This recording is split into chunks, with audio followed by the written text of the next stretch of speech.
Assalamualaikum warahmatullahi wabarakatuh. Perkenalkan, saya Safitri Puspita Lestari, NIM 19.02 11000022 dari kelas A. Pada video kali ini, saya akan menjelaskan terkait komoditas unggulan di Kabupaten Bangkalan dan materi terkait penyuluhan pertanian untuk memenuhi tugas ujian akhir semester mata kuliah penyuluhan pertanian. Yang pertama yaitu terkait komoditas unggulan di Kabupaten Bangkalan. Nah, padi menjadi salah satu komoditas pangan unggulan di Kabupaten Bangkalan.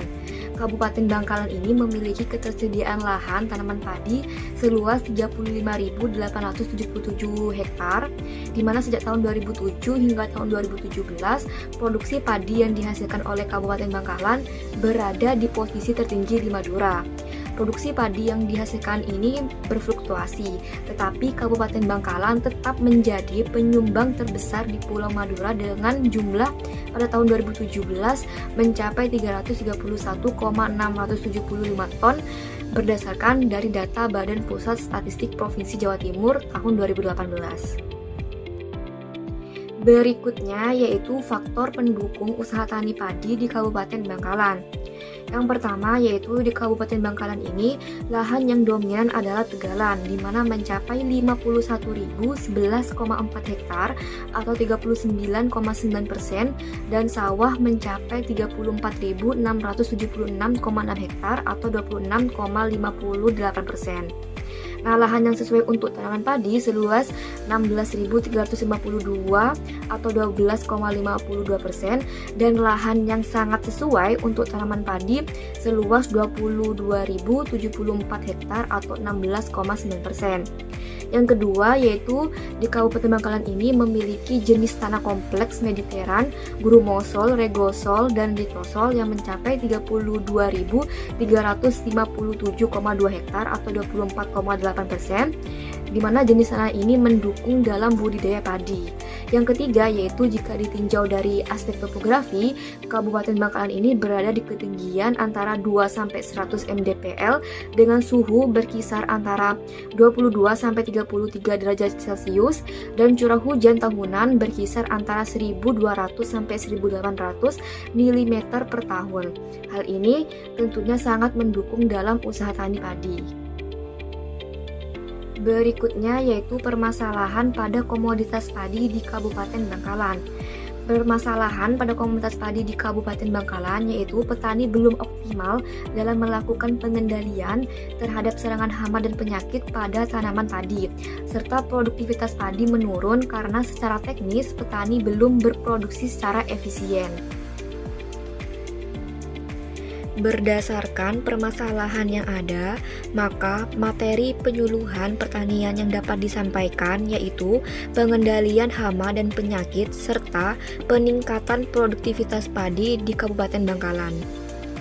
Latar belakang: Kabupaten Bangkalan merupakan salah satu daerah penyumbang produksi padi terbesar di Pulau Madura. Padi banyak ditanam atau dibudidayakan di Kabupaten Bangkalan karena didukung dengan lahan, tegalan, dan sawah yang cukup luas, serta kondisi iklim dan jenis tanah yang sesuai. Dalam menjalankan usaha tani padi, tentunya terdapat permasalahan yang harus dihadapi oleh para petani, seperti serangan hama dan penyakit, serta penurunan produktivitas karena dari segi teknis, petani belum berproduksi secara efisien. Berdasarkan permasalahan tersebut, maka perlu untuk diketahui bagaimana cara mengendalikan hama dan penyakit, serta meningkatkan produktivitas padi. Berikutnya yaitu rumusan masalah. 1. Apa pengertian dari hama dan penyakit? 2. Apa saja hama dan penyakit yang menyerang pada tanaman padi? 3. Bagaimana gejala yang timbul dari penyakit yang menyerang tanaman padi? 4. Bagaimana cara pengendalian hama dan penyakit pada tanaman padi? 5. Bagaimana cara meningkatkan produktivitas padi? Tujuan: 1. Mengetahui pengertian dari hama dan penyakit. 2. Mengetahui jenis hama dan penyakit yang menyerang tanaman padi. 3. Mengetahui gejala yang timbul dari penyakit yang menyerang tanaman padi. 4. Mengetahui cara pengendalian hama dan penyakit pada tanaman padi. 5. Mengetahui cara meningkatkan produktivitas padi. Materi yang pertama yaitu terkait pengertian hama dan penyakit. Pengertian hama. Hama adalah semua binatang yang mengganggu dan merugikan tanaman, terutama tanaman yang dibudidayakan oleh manusia. Pengertian dari Pracaya tahun 1991. Hama juga dapat diartikan sebagai organisme yang dianggap merugikan dan tak diinginkan dalam kegiatan sehari-hari manusia. Jika ada seekor hewan pada tanaman namun tidak menimbulkan kerugian, maka hewan tersebut tidak termasuk hama. Berikutnya yaitu pengertian dari penyakit tanaman. Penyakit tanaman adalah kondisi di mana sel dan jaringan tanaman tidak berfungsi secara normal yang ditimbulkan karena gangguan secara terus-menerus oleh agen patogen atau faktor lingkungan dan akan menghasilkan perkembangan gejala. Pengertian dari Agrios tahun 2005. Gejala penyakit sendiri adalah kelainan atau penyimpangan dari keadaan normal tanaman akibat adanya gangguan, dan gejala ini dapat dilihat dengan mata telanjang. Berikutnya yaitu hama utama pada tanaman padi. Yang pertama, tikus. Tikus menjadi hama penyebab kerusakan terbesar karena menyerang tanaman padi sejak padi di persemaian hingga menjelang panen. Yang kedua, keongmas, di mana merusak tanaman padi dengan cara memarut jaringan tanaman dan memakannya. Yang ketiga, ada walang sangit, di mana hama yang hampir dipastikan selalu ada di setiap musim tanam padi. Kerusakan yang ditimbulkan menyebabkan beras berubah warna dan mengapur serta gabah menjadi hampa. Yang keempat, ada penggerek batang, di mana keberadaan hama ini ditandai oleh kehadiran ngengat atau kupu-kupu, kematian tunas, kematian malai, dan ulat penggerek batang. Yang kelima, ada wereng, di mana menyerang pada semua tanaman pertumbuhan mulai dari persemaian hingga waktu panen. Selanjutnya yaitu penyakit pada tanaman padi dan gejalanya. Yang pertama ada penyakit tungro, di mana disebabkan oleh infeksi dua virus yang berbeda, yaitu Rice Tungro bacilliform virus atau RTBV dan Rice Tungro spherical virus atau RTCV. Nah, gejala serangan tungro yang menonjol yaitu perubahan warna daun dan tanaman tumbuh kerdil. Warna daun tanaman sakit akan bervariasi dari sedikit menguning sampai jingga, dan perubahan warna daun dimulai dari bagian ujung meluas ke bagian pangkal. Yang kedua ada penyakit blast, di mana disebabkan oleh cendawan Priscularia grace. Gejala pada blast daun berupa bercak coklat kehitaman, berbentuk belah ketupat dengan ujung runcing, dan pusat bercak berwarna putih. Sedangkan blast leher berupa bercak coklat kehitaman pada pangkal leher malai, di mana leher malai membusuk. Yang ketiga ada penyakit bercak coklat, di mana disebabkan oleh cendawan Helminthosporium oryzae. Gejalanya yaitu bercak berwarna coklat dengan titik tengah berwarna kuning pucat, putih kotor, dan pada daun gejalanya berbentuk oval dan merata penyebarannya di permukaan daun. Yang keempat ada penyakit hawar daun bakteri, di mana disebabkan oleh bakteri Xanthomonas caspetris PV. Penyakit hawar daun bakteri ini menghasilkan gejala seperti timbul bercak abu-abu kekuningan yang umumnya pada tepi daun. Gejala akan meluas dan membentuk hawar dan akhirnya daun mengering. Materi berikutnya yaitu pengendalian hama pada tanaman padi. Yang pertama hama tikus, di mana dapat dilakukan pengendalian seperti 1. Gropiokan, di mana pengendalian dengan peralatan lengkap seperti pemukul, emposan, jaring, dan sebagainya yang dilakukan oleh seluruh komponen masyarakat yang terkoordinir. Yang kedua, pengumpanan, di mana dengan menggunakan rodentisida akut atau antikoagulan yang dicampur gabah atau beras kemudian diletakkan pada lalu lintas tikus. Yang ketiga, penggenangan, di mana dilakukan pada lubang-lubang tikus pada saat menjelang pembuatan persemaian. Yang keempat, sanitasi habitat, di mana dengan cara membersihkan gulma dan semak-semak. Yang kelima, menggunakan musuh alami seperti kucing, anjing, dan burung hantu. Yang keenam, yaitu dengan cara tanam dan panen serempak. Yang kedua, yaitu hama keong mas. Cara pengendalian yang pertama yaitu menggunakan musuh alami seperti bebek untuk memakan keong muda. Yang kedua, pemungutan, di mana dengan tancapkan tongkat bambu untuk menarik keong dewasa agar meletakkan telurnya. Yang ketiga, menggunakan umpan, di mana tempatkan dedaunan yang menarik perhatian keong agar pemungutan tuh dapat lebih mudah. Yang keempat, yaitu melakukan pengelolaan air, karena keong bersifat aktif pada air yang menggenang atau diam. Oleh karena itu, perataan tanah dan pengeringan sawah yang baik dapat membantu mengurangi kerusakan. Yang ketiga yaitu hama walang sangit, di mana cara pengendaliannya yang pertama, satu, mengendalikan gulma.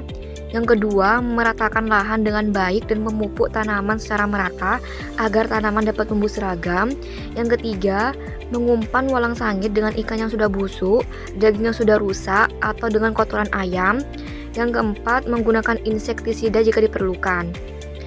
Yang keempat, ada hama penggerek batang. Gimana cara pengendaliannya? Yang pertama, pengendalian secara kultur teknik, di mana penggunaan pupuk organik sebanyak 2 ton per hektar.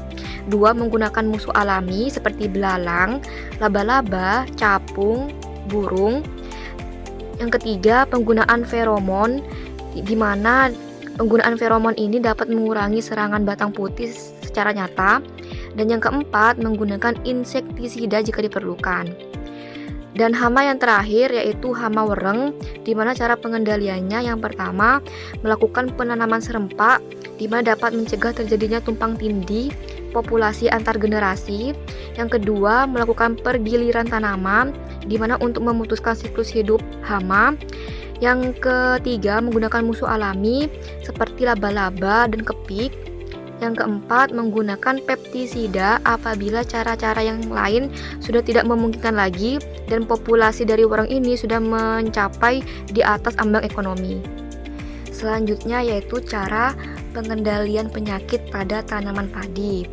Pada penyakit tungro, cara pengendaliannya yang pertama, menanam secara serempak, di mana bertanam secara serempak ini akan memutus siklus hidup wereng dan keberadaan sumber inokulum. Yang kedua, menanam padi pada waktu yang tepat, di mana menanam bibit sebelum terjadi puncak kepadatan wereng. Yang ketiga, eradikasi atau memusnahkan tanaman sakit dengan mencabut tanaman yang sakit. Yang keempat, penggunaan pupuk N yang tepat. Yang kelima, sawah jangan dikeringkan agar wereng tidak aktif dalam menyebarkan tungro. Pada penyakit belas, cara pengendalian yang dapat dilakukan yang pertama, penggunaan pupuk N sesuai anjuran, di mana semakin tinggi dosis pupuk N, semakin tinggi pula intensitas serangannya. Yang kedua, waktu tanam yang tepat agar pada pembungaan tidak banyak embun.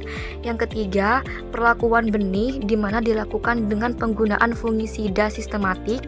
Dan yang keempat, penggunaan fungisida berbahan aktif thiofonat atau fosdifen. Pada penyakit bercak coklat, cara pengendaliannya yang pertama, jarak tanam yang tidak terlalu rapat seperti pola tanam jajar legowo. Yang kedua, melakukan pemupukan berimbang. Dan yang ketiga, mengaplikasikan fungisida pada daun tanaman padi yang berbahan aktif belerang, difenoconazole, tebuconazole, dan carbendazim. Pada penyakit hawar daun bakteri, cara pengendaliannya yang pertama, bibit padi yang ditanam tidak dipotong pada bagian ujungnya. Yang kedua, jarak tanam jangan terlalu rapat. Yang ketiga, pemupukan berimbang, di mana jangan terlalu banyak pupuk N. Dan yang keempat, jika penyakit melebihi 20%, maka semprot dengan bakterisida.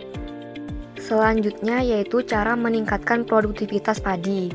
Yang pertama ada sistem tanam sri atau sistem of rice intensification, di mana bisa menjadi pilihan teknologi yang menarik dalam usaha tani padi karena efisien dalam penggunaan input benih dan penghematan air serta mendorong penggunaan pupuk organik. Dengan demikian, bisa menjaga kesuburan tanah dan mengurangi ketergantungan pada pupuk anorganik. Dalam penerapan sistem SRI ini ada beberapa komponen yang perlu diperhatikan. Yang pertama, bibit dipindah lapangan lebih awal, yakni pada saat bibit berumur 8-15 hari. Yang kedua, bibit ditanam satu bibit per lubang tanam. Yang ketiga, jarak tanam yang lebar, yakni mencapai 25 cm x 25 cm atau bahkan lebih. Yang keempat, kondisi tanah tetap lembab tapi tidak berair. Dan yang kelima, menggunakan bahan organik sehingga dapat memperbaiki struktur tanah. Yang kedua, ada sistem tanam jajar legowo, di mana sebagai salah satu komponen teknologi dari pendekatan pengelolaan tanaman terpadu yang dapat memberikan kontribusi terhadap peningkatan produktivitas hasil padi. Nah, sistem tanam jajar legowo ini merupakan inovasi pola bertanam dengan berselang-seling antara dua atau lebih baris tanaman dan diselingi satu baris kosong. Inti dari sistem tanam jajar legowo ini adalah memperbanyak tanaman pinggir dengan harapan pertumbuhannya lebih bagus dan hasilnya lebih tinggi. Satu unit legowo adalah baris tanaman yang terdiri dua atau lebih dan satu baris kosong. Jika terdapat dua baris tanam per unit legowo disebut legowo 2:1, dan jika terdapat 4 baris tanam per unit legowo maka disebut legowo 4:1, dan seterusnya. Sekian yang dapat saya sampaikan, kurang lebihnya saya mohon maaf. Terima kasih. Wassalamualaikum warahmatullahi wabarakatuh.